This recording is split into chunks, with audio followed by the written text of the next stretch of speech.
Welcome to another edition of Women in Baseball on Baseball Biz on Deck. Today's guest, Cerra. Jean, an Ybor native, became one of the 11 women collegiate administrators who advanced Title IX into reality, as told in Karen Rudolph's book, Sideline No Longer. Today, Cerra shares her journey with us from childhood to collegiate challenges along the way. Welcome to Baseball Biz on Deck. I'm Mark Carbage, your host, and with me today is Cerra. And I'm telling you, we talk about March being the month of the woman, but anybody with any common sense realizes it's 365 days a year, 12 months a year. So Jean has been pivotal in women's athletics. Primarily, one of the things you're going to see is the impact that she and others have made when Title IX came into existence and her part in doing that, because women's opportunities in sports changed dramatically. And that was back, I believe, in 1972. Hey, welcome, Jean. How you doing today? I'm doing great, Mark. Nice to see you and nice to meet you. Good to meet you as well. I just want to thank you personally on what all you've done for women and for us who enjoy all of the sports, because so much would be missed. It's whether we're looking at, a lot of folks say, Caitlin Clark. I want to touch on base with Iowa with you about that later on. You have so much history here in the Tampa area. Now, I would like to get a little bit background on what got you involved with sports. What was it you were seeing maybe within your own family and community that helped promote you within that? I attended Our Lady of Perpetual Help Academy in Ybor City. Right. And sports was just something we did. Catholic schools always had teams for girls. So I never knew it was a big deal.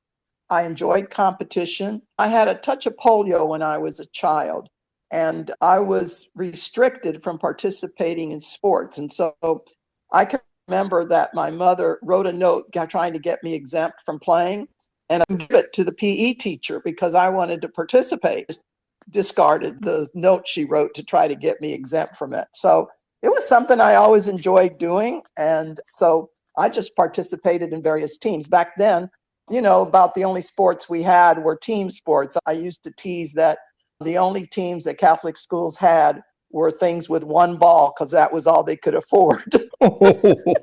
So it was volleyball, basketball, and softball. Those were your choices. But yeah. I was also fortunate because there is a lifelong legend who grew up and competed in Ybor City. I'm not sure if you're aware of who she is, but her name is Moochine Fernandez. And she played softball. She was a tremendous catcher, played on USA teams against Cuba in those early days. And her daughter attended Our Lady of Perpetual Help. We used to call it OLPH. She attended. She was 2 years ahead of me. And her mother had a team that competed in the City League. Her mother was the recreation director at DeSoto Park. And so she would pick us up after school and take us to the park. So we not only competed for OLPH, we also had the opportunity to compete in citywide leagues and won several city titles. Okay. She was a tremendous coach, which again was a unique opportunity because there weren't a lot of qualified women to coach before Title IX. The people that were coaching were physical educators because they were the only ones that they felt knew something about sport because there were no competitive opportunities for girls. So you didn't have someone who had experience playing college or playing even high school or playing at the national level or the Olympic level. That didn't happen until pretty much we had a full generation post-Title IX of women who were acquiring the skills necessary to compete at those advanced levels with good coaching. And today, you're seeing how much their skill levels have improved just by being able to have access to good coaching. So I consider myself very lucky to have had those opportunities in the early days. Well, a lot of us, if we're fortunate, we do have a mentor or somebody we can look up to and who makes a difference. And sometimes it seems almost happenstance how that comes into a person's life. With you, it was with Moochine's daughter. What was it, a tapping ceremony? Yeah. You mean at OLPH? Yes. Yeah, at OLPH, we had an organization that was called Sodality. It was a Catholic student body. And at that time, if you were 2 years older than someone that came in as a freshman, you tapped them as your sister. And Janelle Fernandez, Moochine's daughter, she tapped me when I came in as a freshman. And she lives over on the beach, and she has a tremendous scrapbook about Moochine. You should interview her as well. I'd love to, love to. But the thing of it was that once you got to Janelle and you, I was looking through some things on newspaper.com and finding you all both playing on teams for OLPH. And it doesn't fascinate me because I'm similar in age, and I'm looking here and I remember, yeah, there was girls sports and boys sports in the Catholic schools. And to me, it was great to see the vitality in both of those, because I think in some public schools or maybe in some recreational areas, they did not have them. But here in the Tampa area, you had opportunities. And when you saw somebody look like Moochine, I remember reading in the book, Sideline No Longer, that she and others were playing over at Al Lang Park against MLB players who had since left the game. That's correct. Yeah. Way ahead of their time and highly skilled. That's amazing when I think about that, as far as just even being able to see a woman playing that game amidst all those men. It has to spark even more opportunity expected for the future. That's correct. And she laid the foundation for all of us to have the skills to be able to play as far as we could. It wasn't until I got to Florida State University after I graduated from OLPH. Actually, I went to the University of South Florida my freshman year because I was a math major.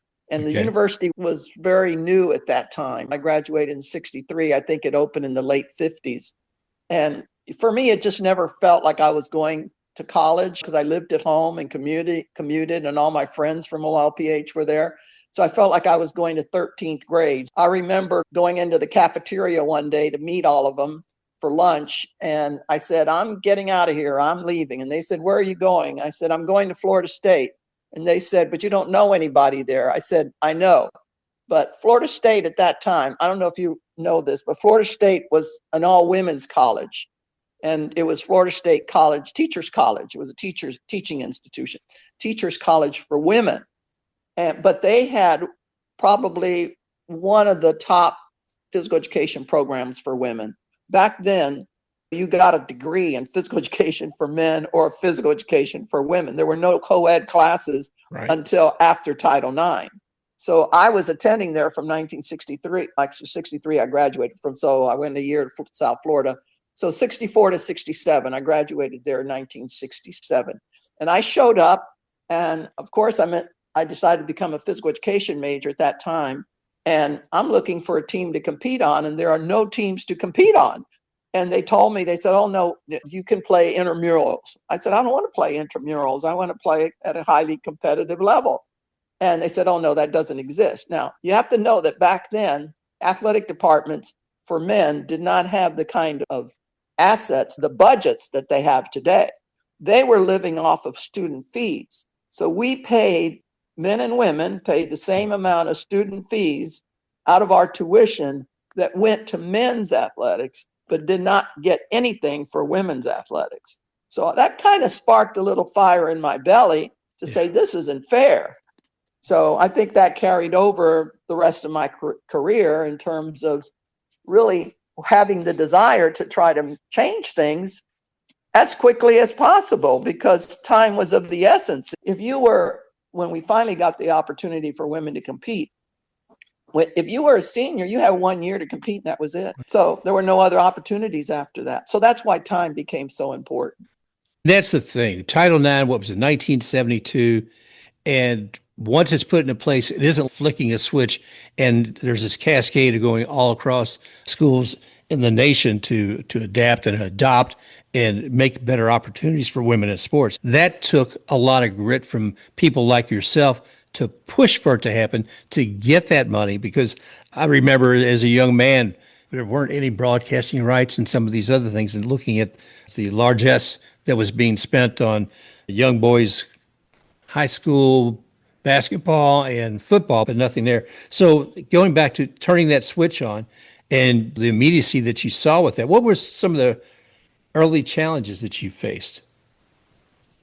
Once I graduated from Florida State, I just went into teaching physical education. I taught down in Miami-Dade public schools for a year, but I had started my master's work at the University of Iowa. Now, I don't know, you know that Iowa, now that you're viewing a lot of Iowa teams, there's a lot of prominence there. There's a lot of gifted athletes.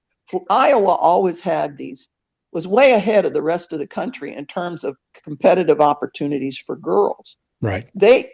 When I got there, I couldn't believe some of the guys in my classes, they were coaching women. And I'm like, why aren't you coaching men? They said, no, there's more money in coaching women's basketball.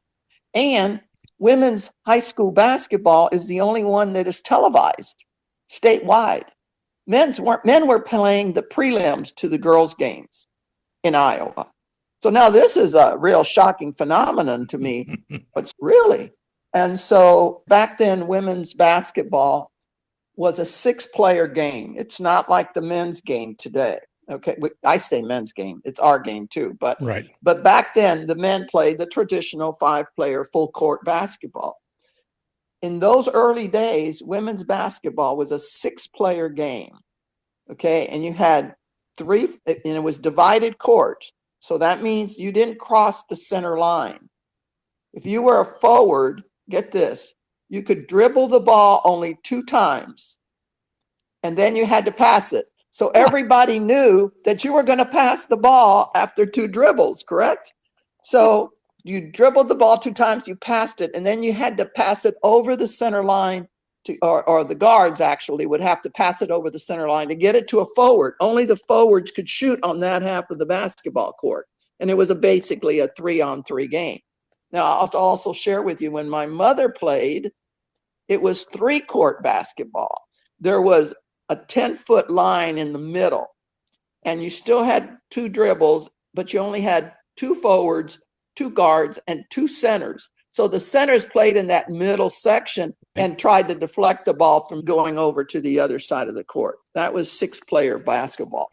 That particular kind of basketball thrived in Iowa. In rural Iowa, they would pack the gyms to see the girls play, because it was kind of a unique thing. They were used to seeing the men play 5-player ball. So anyway, it just piqued everybody's curiosity. They packed the gyms, and hey, they had a televised state high school tournament in the 60s. So that tells you a lot right then and there. So Iowa always had great basketball, and I got there, and no collegiate teams at that time. But in the late 60s, the department chair decided that they were going to start women's teams, collegiate teams were starting up, just informally, because we didn't have a national organization and there were no national championships. So she tapped me to coach the women's golf team, only because I played some golf. My father was a golfer, and he got me started in golf and bought my first set of clubs. So that little bit of knowledge was all you needed in order to be able to coach. I can't say I was a great coach, but I knew the fundamentals. Yep. And so I gathered the girls, and I had 5 gals that could really play golf, which again is unique, but the high school federation in Iowa was way ahead of the times. And so anyway, I packed them into my car, and we drive out to the university golf course, which is a beautiful rolling hills golf course called Upper Finkbine. They used to host the Amana Colonies tournament there. The PGA had a tournament called the Amana Open, okay, because of the Amana Colonies that were nearby. And so we're unloading, and this guy comes out of the pro shop and out to the parking lot, says, "Can I help you?" And I said, "Yes, I'm Gene Cerra. I'm the women's golf coach." And he said, "I'm sorry, women can't play on this course." Now, Caitlin Clark, she's a gifted golfer, and she plays there all the time now, and did while she was in college. But we weren't allowed to play. And I said, "So where can we play?" Because Iowa City's not a big city. There aren't a lot of golf courses. That was the golf course. He says, "You can play Lower Finkbine, which floods half the time of the year, has weeds all over. It's literally on the other side of the tracks." Okay. That was horrible. But we had a gal whose father was in the state legislature. So then by the next year, we got on, but we could only play on Mondays, which is the day they do maintenance on a golf course. And the worst part was that the girls had to get out of classes, which we didn't want to have to do. Because back then, basically the guys, when they scheduled their classes, they knew how to schedule to avoid their practice schedules. But we didn't have any organization of our times and practices. So it was hit or miss. So you might get a gal that can't miss a class, can't come to practice, et cetera, et cetera. So again, that kind of added to the fire in my belly. And so then when I started at Stevens College, which was in 1971, the year before Title IX passed, I was coaching there too, but I was coaching the volleyball team at that time. Wow. And so I was at the very beginnings of the battles legally to get Title IX passed and to get them implemented. And so we were able to develop a really good volleyball team. At that time, the AIW was formed also in 1972. The AIW is the Association for Intercollegiate Athletics for Women, right, which kind of grew out of our professional physical education organization. But they were the first ones to offer championships, but no scholarships for women. They were against it, if you can believe that. And it wasn't until they were sued by some women, including 2 tennis players in Florida, that they finally started offering scholarships for women. Wow. And so then it started out as state championships. You couldn't go any further than a state championship. There was no such thing as large schools or Division 1, 2, or 3 or small schools because no one had scholarships. You just played against anybody and no budgets. So you always played against the schools that were closest to you. And of course, Stevens College is in Columbia, Missouri, which is right next door to the University of Missouri. And so we competed against the University of Missouri many times and beat them several times and actually won a state championship at one point. That was a big deal until we finally ventured out into regional and then national championships. That was back when, you might recall, Immaculata College was the dominant school in women's basketball. And the nuns would show up at the games banging these pots and pans to make noise. It was an interesting time. I did a lot of officiating back then because I have a national rating in volleyball and basketball. So I officiated a lot of regional and national championships. It was an interesting experience with the nuns, but they were a riot. Now, I mean, you got to have a lot of those are strong women. They got to be strong-willed women to deal with what they do in the schools. I'm going back to some of these schools, and I'm thinking before there was Title IX, and even sounds like even after it was there, you had schools that would want to, say, we'll have a women's sports club for that sport, but not a sports team associated with the university in and of itself, which I guess gave them the ability to say, hey, that's something independent of us. They can do that. They can play that, but they're not going to be part of us. They're not going to have to fund a club team. That's the problem. Yep. So you have to pay all of your expenses as a woman to do. If you're on a club, and there were a lot of club teams that started at that time, you were out of pocket or your parents paid one way, one or the other. Well, now that once that happened, your career blossomed above and beyond that as well, as far as whether it be Iowa or Missouri or some other things that as it's progressed. What have you seen change beyond those early days of 1972 to what we see in women's sports today? Today, there's an acceptance, of women in sport. In those early days, I hate to say this, but they put labels on women who played sports. Yeah. And it was a worse connotation than being a tomboy, okay? I'm not going to repeat it here. But that was, I think we all know what we're talking about. And so it was almost like you were shunned if you were an athlete and you were a female, okay? Yeah. And today, the guys all want to date the girls that are athletic. Okay? They have a lot in common. They're attractive. They're models. They have great bodies, right? So they work out. They have more discipline in terms of working out and eating properly than we did, as we were basically just amateurs who did it for the love of the game. Right. So that's a big change, all right? Social acceptance, I would say, is number one. Number two, obviously, is funding, all right? When I started at Missouri, we had a $35,000 budget in a $17 million athletic department. So we had a big hill to climb, a large gap to fill. And that was part of the incentive, as you read further in the book, of the 11 women that formed the CCWA, all from Division 1A institutions, who were being held back by the education-based women don't perspire, they glow Right. attitude of physical educators that carried over into the AIAW. And we were fortunate, the 11 of us, that we had presidents or chancellors of our institutions that wanted to do the right thing for women and kept asking us, why can't we do this? We're doing it for the men. And we said, we can't, our rules won't allow it. Yet we had Title IX, but they were very selective about what parts of Title IX they wanted to implement because they had this idealistic view. Again, chancellors or presidents that are willing to move us forward, an organization that is holding us back, and time, as I mentioned, becomes a big deal now. First, unit's institution is under the gun to comply with the mandates of law of Title IX. And second, as I said before, time is important to these female athletes who have limited career opportunities once they leave. So their college experience becomes their only chance to really compete at a higher level. And then I think the other thing that distinguishes then from now is that we have athletic directors of athletics that aren't your traditional, back then, you know, if you were an AD, you probably were a football coach or a basketball coach who they wanted to end their career because they weren't successful and they make them athletic director. The bad thing also at that time was the fact that these are men in leadership roles within an athletic department that never, ever had the experience of working with or bonding with women athletes because their experiences excluded women. Right. So today, that's a whole different ballgame. Today, you typically have at the advanced levels of athletics, athletic directors that have a lot of business experience. It's a big time business. Some are lawyers.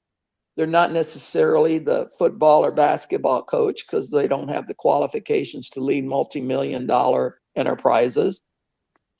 And they are also men who have now grown up through a system where they're playing side by side with women and they don't see a difference. Women that are being funded at comparable levels to them. So they feel an equal obligation to support them as they do their men. It wasn't like a big deal. If you remember in the early days of Title IX, 1972, those early, the 70s, the NCAA and D1A were suing the federal government so that Title IX would not apply to them. They wanted to get football and basketball exempt from the requirements of Title IX. So when I was hired in 1976, which was only a few years after Title IX passed at the University of Missouri, I remember my interview, and it's actually a question that got me the job and how I answered it. And he said, why would you want to leave an institution? I was at Stevens and I'd just gotten tenure as a faculty member. Wow. And he said, why would you want to leave an institution where you have tenure and security for the rest of your life to take on a job where you'll be on a 1-year contract, year to year, and you're going to be disliked from the minute you set foot in this building? That was the question. Wow. And my answer to him at the time, and he was a unique kind of athletic director, I'll explain that to you too. My answer to him at the time was, if I need tenure to keep a job, I shouldn't have it. And if I'm good, I don't need tenure. And we all knew that he had somebody in mind for the job. He called me to offer me the job.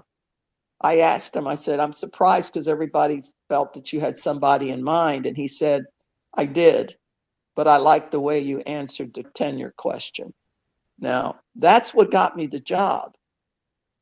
He was also not your traditional ex-basketball football coach that was promoted to AD.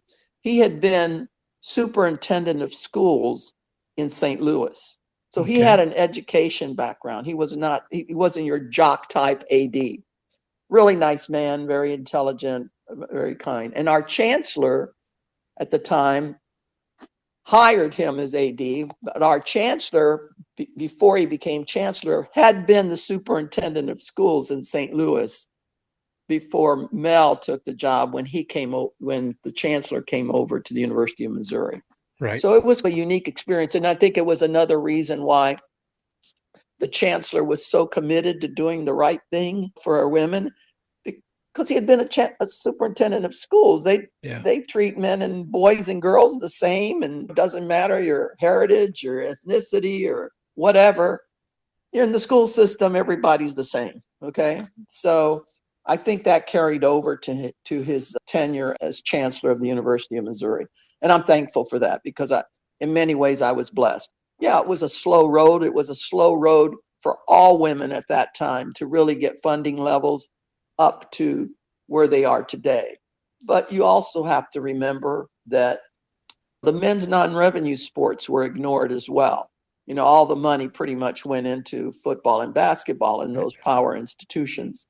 And there wasn't a lot of money like today, where some have millions and billions of dollars. Okay. Yep. Finding the money. Back then you had 3 channels that covered sports: ABC, NBC, and CBS. That's it. And if you were lucky enough to get a football game on television, it was a big payday. Okay. And it's nothing like it is today. But then it was a lot of money. And so there wasn't that kind of money to go around there is today. A lot of institutions subsidized. The money didn't come out of athletics. They were, like on our school, it was subsidized by the state legislature in order to be able to have compliance with Title IX. And I know if you've read the book further on, you get it into that section where, when my athletic director there told me he was bringing in a friend of his from football coaching to be the associate athletic director. And I had been assistant athletic director and director of women's athletics at the university. And I can still picture him standing in front of my desk. And he said, "I just want you to know, Gene, that I'm bringing a friend of mine in as associate athletic director." That was a step above me, and I'm running the entire women's program. This is in the late 70s. So Dave and I, his name is Dave, I always had a really good working relationship, because I think I understood where they were coming from. So my job was in many ways to try to educate them to why it was the right thing to do to bring women into athletics, et cetera, et cetera. So I could always speak very candidly with him, and he could speak candidly with me, and he wasn't worried about me suing him. Okay, so I said to him, "Dave, why don't you have 2 associate athletic directors?" And he said, "How would they be different?" I said, "You tell me I'm a great administrator, so I'll be the associate AD for internal operations, and this other guy can be the associate AD for external operations. I'll run the athletic department." And he said, "But that means you'd have responsibilities for men." And this is late 70s, and nobody in the country is doing this. And I said, "You know what, Dave, you got that right." And he said, "Oh no, Gene, that's not going to work. They're going to run me out of town. I'll be the laughing stock of all the men in athletics." And he wasn't lying. He was being very candid with me. And he was true. It was true. He was right. To make it even more difficult for him to make that decision, he was the chair of the NCAA men's basketball committee at the time, which was the most prestigious committee you could chair as an athletic director, because all the revenue for the NCAA came out of the basketball. You didn't have football playoffs like you have today. So he said, "Oh, no. He says, "I got to think about this one." I said, "Okay, think about it." I didn't think he would do it. But to his credit, he came in 2 weeks later and he said, "You know what? I'm going to do it." And I had said to him, when he would question me about responsibilities for men, I said, "Dave, the part of my anatomy that I need to do this job exists from the neck up and not from the neck down." Okay, that's in the book too. And I said, "And you know what? Athletics is the only place in a university that we still have jobs defined by gender. We did away with deans of men and deans of women many years ago in universities. So it doesn't matter what the gender is. It's all about who's capable of doing the job." Now that was like heresy at that time. But fortunately, he bought into it. And he became very proud of doing that. And it became the model that then it was emulated all over the country after that. And I remember he called me a couple months before he died, and he said, Gene, what I did then was tough, but it's one of the things I'm most proud of. Oh, man. And it took a lot of guts on his part at that time. Today, it wouldn't be a big deal, but at that time, that was a big deal. And so then I had responsibilities for the men's non-revenue sports. And of course, I wasn't going to ignore them and just focus on the women. So they finally had an advocate in the administration that was fighting as hard for them as I was fighting for the women. I was fighting for both of them. They were both being discriminated against as far as I was concerned. And they became some of my best, after they got over the fear, nervousness, and trepidation, they became some of my strongest advocates. You'll see some of the testimonials in the book. So yeah, it was a tough time then, but we've overcome. Did take 50 years to get us where we are today. I can remember them telling me, nobody will ever come watch women's sports, Gene. You're dreaming, okay? And I said, of course they're not. I said, because nobody knows when we're playing, because there's no media coverage. You don't put anything out in terms of advance notice. And I'll admit that the skill levels in those early days were not anything to brag about. But after the Atlanta Olympics, when we won more gold medals than men, and we finally showed the prowess of women that can have a whole lifetime of coaching in front of them, and what we see today, as I said to Karen, the author of the book, what I see today, I'm thankful that I've lived long enough to see it. And second, it's the exclamation point on everything that we really and truly believed could happen, dreamed of, weren't sure it could, but really believed it could happen with the right kind of support. So now when I see local news covering women's sports event, that's like a miracle. Because it used to be that we'd have to get our parents to call them sports desks and say, hey, how come you're not covering my daughter's event? The pressure on them. But today, no. When they're competing, when their championships are, it's a whole new world. And I'm so thankful that I've lived long enough to see it. It has been a lot of change and a long time coming. And I look also as far as women's soccer a few years back just really blew up. And suddenly you're seeing a fight also to get women paid well in soccer, because we were looking at the USA team and the men were being paid more than the women, and the women's team was, I think, generating more revenue and was I don't want to say more excellent team, but they were a very fierce team. And they won more World Cups. There you definitely. go. So there you go. You want to say excellent or not, by comparison, they did win more World Cups. Thank you. Exactly. And that's the thing of it. And in the past, when you were talking about athletic directors giving money, a lot of times it would go to those sports like football, basketball in men's categories, but not in women. And the people could not stop and say, I cannot recognize what's happening with women's soccer. So it took a push, which amazed me in and of itself. And let me ask you this. Do you think marketing and advertising has helped in the promotion of women's sports? And by that, absolutely. As I said to you before, I agreed with him when he said, no one's going to come watch women's sports. I said, not if they don't know when they're playing. Right. So the marketing, the fact that they've gotten sponsorships now, national sponsorships, certainly has helped, okay? Yep. Because that's put money into it. And I think it's more than just money.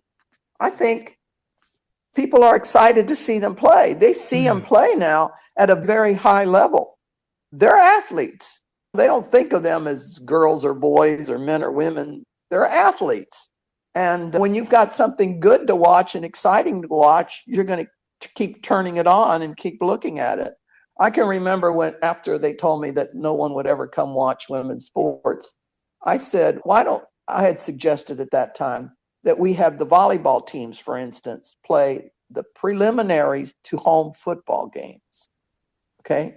Because you have all of these fans of Mizzou football, right, that are tailgating. They're there early in the morning. They're drinking, they're doing whatever, the typical tailgating stuff. I said, we don't need to charge them anything. Let's just open the arena, which is right adjacent to the football field, and all of the parking lots surround the arena. So if it's hot, they'll want to come in the air conditioning. Give them something to watch and get them exposed, because they haven't been exposed to women playing at this caliber, at this high a level. And we did a few. They didn't really get too excited about it. At first, there wasn't the interest in really marketing women's sports, just like there wasn't the interest in marketing track and field or golf or tennis or on the men's side. It just, look, I understand where the ADs were at that time. You have to give to the hand that feeds you, okay? And football fed the entire athletic department. So of course their priorities are going to be there and making sure. And I was happy to help because I wasn't dumb. I knew where the money came from. So the more success they had, the better our chances of being funded at a higher level. I understood that part. But I'll tell you what, we also, when I was there in the 70s, early 80s, late 70s, early 80s, we were one of the first institutions to get major corporate sponsorship for 2 women's events. When I say major, because remember, they were suing, so Title IX wouldn't apply. And most corporations weren't putting their money into women's sports. And I happened to talk to Nike at that time, and I was able to convince Nike to sponsor a Mid-America Classic called the Nike Mid-America Classic in the late 70s. I think it was the late 70s, might have been early 80s. And we invited the top 4 basketball teams, including Tennessee, which Pat Head Summit was the coach at that time. Pat Head had competed in AU ball with the basketball coach at Mizzou, so they were friends. Gotcha. So I could get her in there, and then us, and then 2 other institutions. And that turned out to be a great event. When I say great, maybe we had 1,000 people there. Okay. When before you might have had the parents and a few students that came to the events, right? Yep. And then I added women's gymnastics at the University of Missouri. And I don't know if you follow gymnastics, but they're a contender right now. They're in top teams in the country. And so I added women's gymnastics, and my gymnastics coach and I talked one day, and he came up with the idea of this cat classic, a gymnastics cat classic, because we were Tigers. Okay. And a lot of the top women's gymnastics teams at that time, like Penn State, Arizona, I guess that can't remember who else was in there. But anyway, they all were in the feline family. Okay. Gotcha. So anyway, we decided that we were going to go approach the Purina company, which is based in St. Louis. And we went to the cat chow division.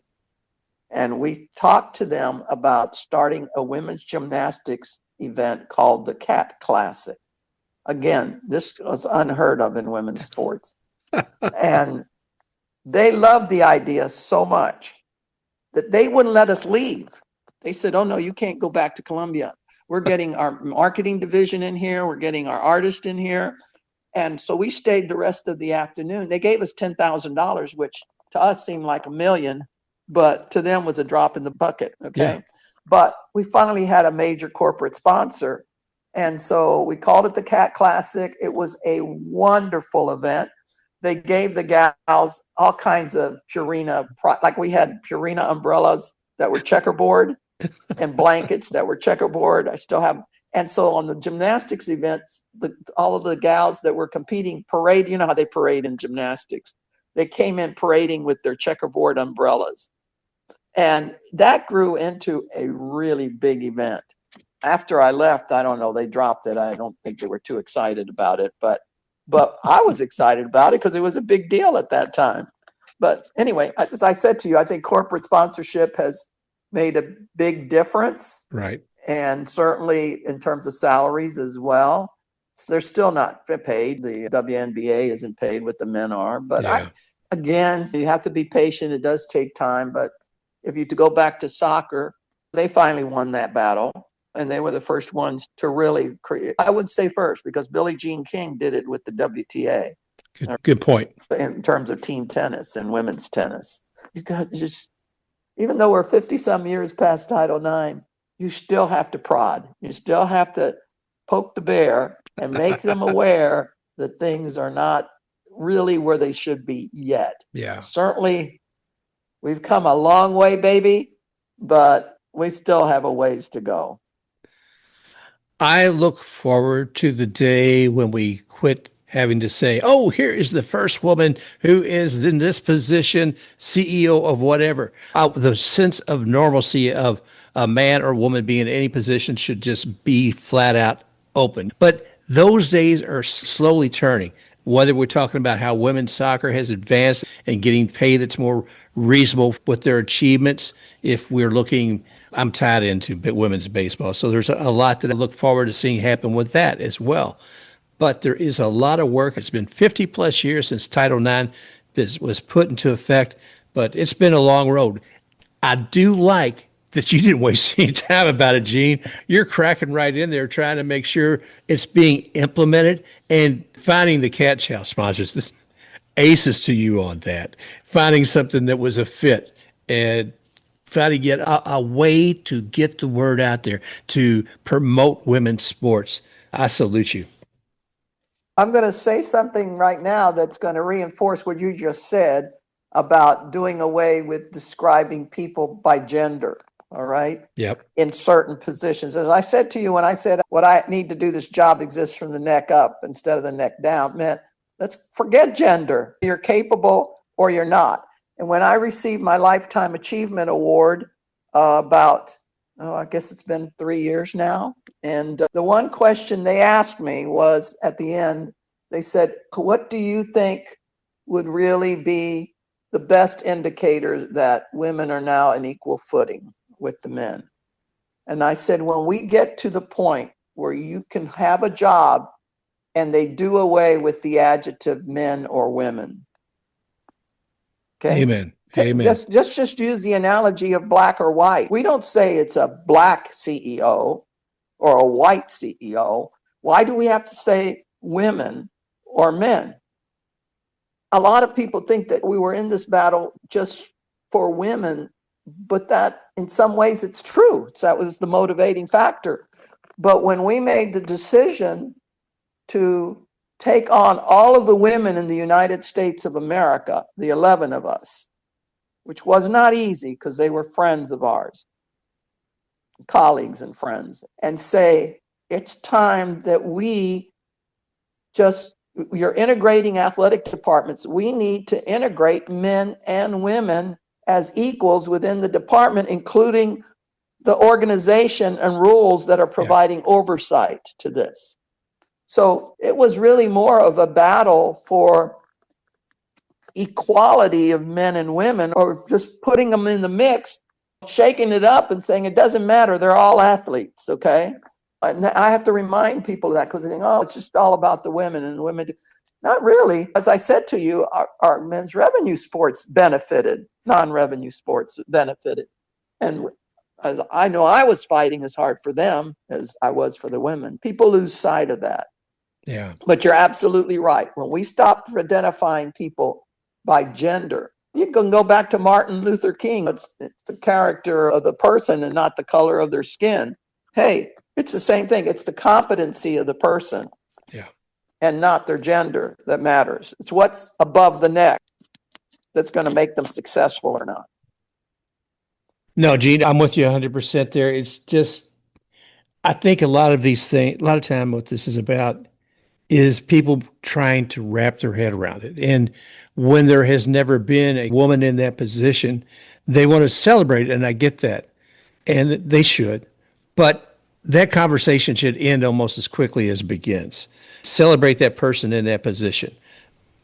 I do want to address one thing you brought up earlier, and I see where it can be a challenge, because if you've got a collegiate women's organization and you're looking at trying to blend those together, how hard was it to step away from one and say, let's get into the NCAA? How hard was that to get everybody on board?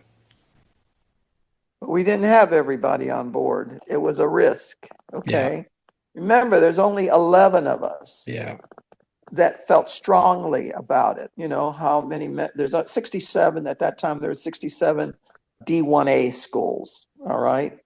And the Organization for Women, AIW, had over 400 members, which is another motivating factor because we couldn't get anything passed because they didn't have the same needs that we had or the same chasm to fill in terms of reaching equality. That wasn't easy because we didn't know how they were going to vote. But I know that my chancellor and the presidents of some of the other institutions, of the 11 institutions, kept telling us that, listen, presidents are tired of, they're trying to do the right thing, and they're tired of saying we have one set of rules for women and another set of rules for men when we have an obligation campus-wide. You got to remember that Title IX has no reference at all to sports. It's one sentence, just says you can't discriminate on the basis of gender if you're an education institution receiving federal funds. So what people lose sight of is that these presidents and chancellors are implementing it campus-wide. So that means law schools, medical schools, engineering schools that used to prevent women from entering or discriminating against them were now wide open. Yeah. Okay. So all of that, if you look today, there's probably more women in law schools and medical schools than there are men in many cases. All right. So that Title IX created huge opportunities for women in terms of career alternatives. When I went to college, you were either a nurse or a teacher if you were a woman. Those were about your only two choices. Okay. So these presidents were telling us, look, we have to implement this campus-wide. Athletics is the only place where we still have differences between how we treat men and how we treat women, which was the motivating factor to try to go into one organization. Now, of course, people would be critical and say, why would you want to go into an organization where they're suing and don't want to provide opportunities for women? I was a firm believer that once you're within the organization, you're in a better position to make change, which we made a lot of significant change as women in terms of players' rights, student athletes' rights, and treatment and so forth, and academic standards, et cetera. And then once you're in that organization, once you're in the NCAA, they can't discriminate. How are they going to discriminate openly against you? Because they can't say this is a volunteer organization, they're not in our organization, therefore we're not responsible for what happens to them. Once you're in their organization, you're responsible for what happens to them. So you're going to have to think twice about whether you're going to continue to sue. And that's exactly what happened. They dropped the lawsuits and the rest is history, obviously. But the vote was really tough. And again, basically when the vote took place down here in Miami at the Fontainebleau Hilton Hotel, I'll never forget it, in 1981. And as I said in the book, what I remember the most about that day is that it was one of the coldest days. I grew up in Florida, but it was so cold in the Fontainebleau Hilton. I don't think they had heat. A lot of places in Florida never had heaters. They didn't, because you don't have that many cold days. They either didn't have heat or it wasn't working. But we're all in that convention center in the meeting room with our coats on and gloves on, and you speak and you could see the steam coming out of your mouth. That's how cold it was there. But it was cold also in terms of the atmosphere, because basically the men just sat back and let the women go at it at the microphones to get the legislation passed. It wasn't their battle as in their perspective, but it was ours. Even though the presidents told us that they thought we had the votes because a lot of presidents wanted to change, okay? We weren't sure. Yeah. Okay, the vote took place and we lost by one vote. Okay, and so that's to start championships for women in Division I. It had passed Division II and III the year before in 1980. Okay. Which the irony here is that Division II and III was the crux, the majority of the membership in the AIAW. Remember, I told you they had over 400 members, of which only 67 were D1A. Now, there's more other D1 schools, but those competing at the higher level, which would be like the FBS today, okay? That meant that the year before, the AIW was really losing 2/3 or more of its membership. in D2 and 3 once the NCAA passed that. We were last to get into the NCAA, the D1 institutions. But they made the crisis supposedly occurred after D1 passed, which to this day, I don't understand, because we were a small part of their membership. And we always thought, well, we can go into the NCAA and the AIW can continue to exist with its Division 2 and 3 members, right? Because that was the crux of their membership. But actually, I was shocked that many D2 and D3 schools actually opted to go into the NCAA because they were very loyal. But in the NCAA convention setup, you get one institution, one vote. Back then, now everything is by conferences and so forth. But back then, one institution, one vote. So that convention was the first time, the 81 convention was the first time that women would have a seat at the table. Okay, it used to be the athletic director and the faculty representative would be the two people that showed up for the vote. All right. Now they would seat three. The senior woman administrator would be seated. However, you still had only one vote. So if your AD and your senior woman administrator disagreed, you were probably sitting in front of the chancellor or president to decide how that institutional vote was going to be cast. So when you understand that and you realize these presidents have an obligation and these presidents aren't happy with treating their men and women differently, how do you think that president is going to want to have that institutional vote cast? So even though those other women were very loyal to the AIW, they probably got overruled. Yeah. That wasn't true everywhere, but for the most part, based on how the vote turned out, I would say is a good assumption. So anyway, we lost the vote. The AIW people were thrilled and cheering and went out. There was a break after that, a lunch break or whatever. And so there was a break. They went outside, talked to the media, jumping up and down, cheering. The convention was resumed while they were still outside talking. And one of the people that voted on the opposing side made a motion to reconsider. Okay. And that was the Stanford athletic director. One of our women, of the 11 women, got to him and convinced him that we had to have another vote. But you have to be on the prevailing side in order to ask for reconsideration according to parliamentary procedures. And he had voted not to have championships. She convinced him to make a motion to reconsider. And so the motion to reconsider took place while they were outside. And then a vote took place and their institutions voted for it. And we ended up getting championships for women, which to this day, and I'll tell you, I have the utmost respect for the leadership of the AIW. I went to graduate school with them. They were my professors. They were colleagues and friends of mine. Yeah. And we wouldn't have ever had championships for women had they not decided to start it. But I'll tell you that if that vote had not gone the way it went, to give women the option to move into the NCAA, I don't think even 50 years later we would see women where they are today. Wow. Because they had this idealistic, antiquated view. I wouldn't say antiquated. They just didn't believe that women's sports had to follow the male model. Gotcha. Which they thought was corrupt and cheated all the time, okay?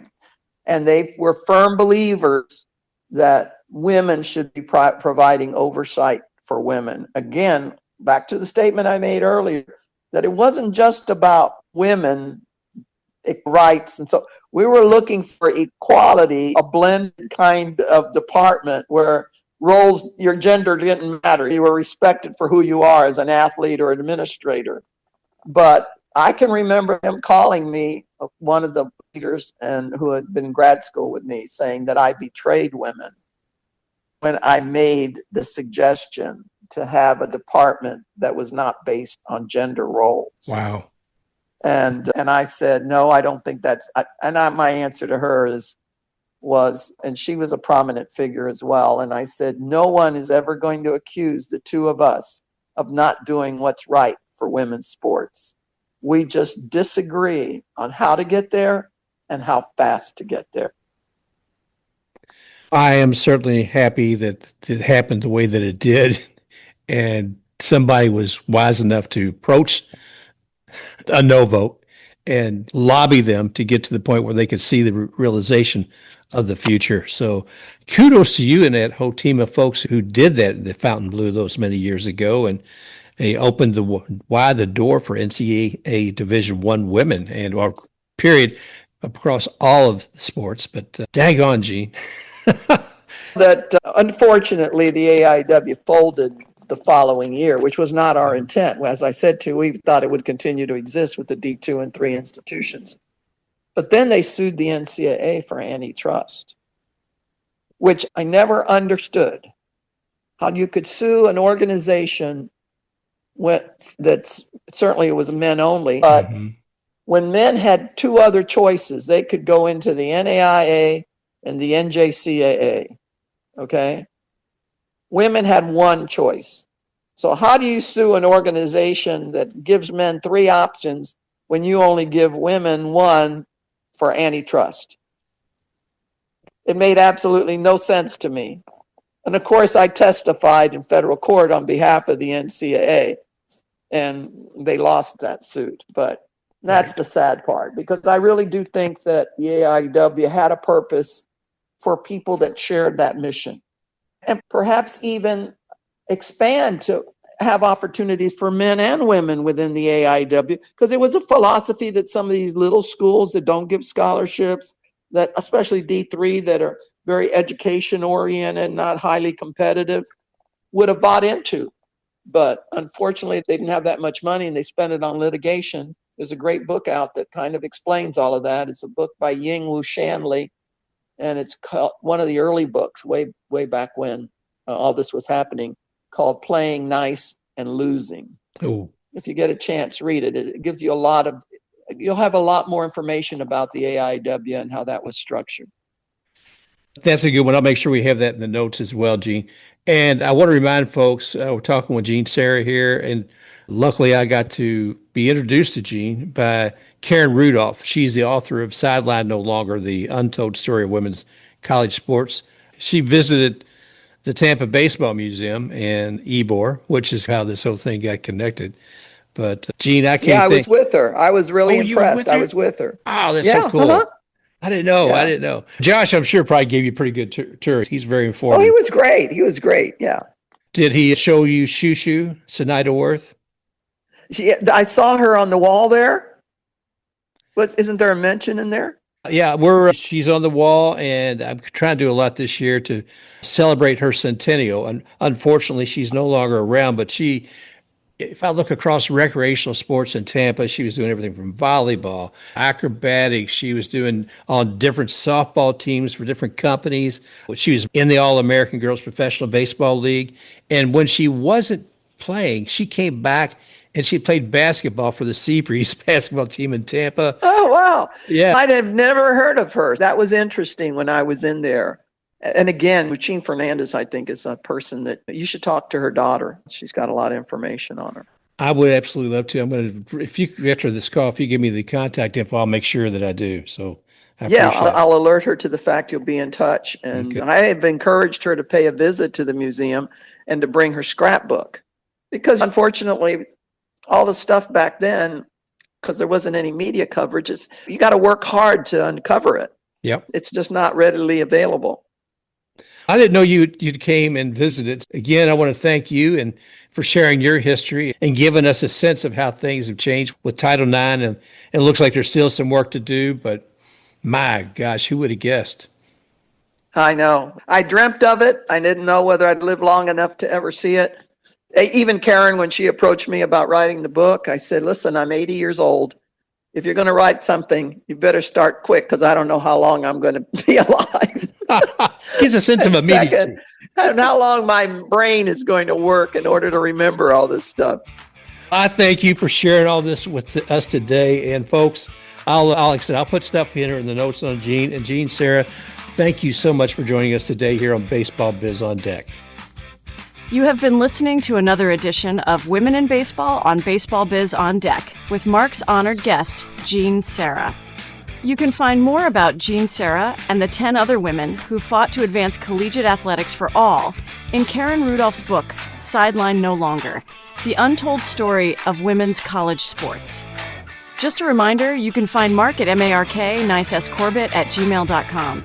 You may also find Baseball Biz on Deck on iHeart, Apple, Spotify, Amazon Music, and at baseballbizondeck.com. Remember to like, subscribe, and review this episode.